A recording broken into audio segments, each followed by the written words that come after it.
Hello guys, what I'm going to show you today is how you can fix Skate 4 crashing or not launching, okay?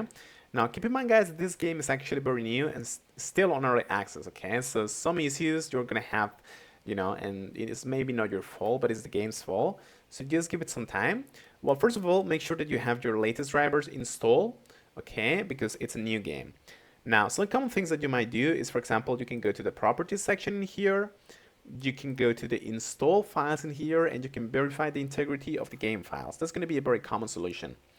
Other thing that you can do as well is you can basically run this game as an administrator. Okay, so just instead of running it from Steam, run it from the direct icon in your local file folder, right click on it and select run as administrator. Now, what you can also do, guys, for example, is you can add some launch options by clicking on basically, properties in here. Then we're going to go to general in here and we're going to add the following options. We're going to add window, which is going to run it instead of a full screen in a window.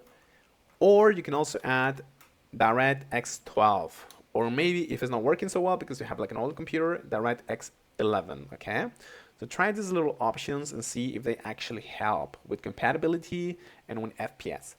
But yeah, thank you so much.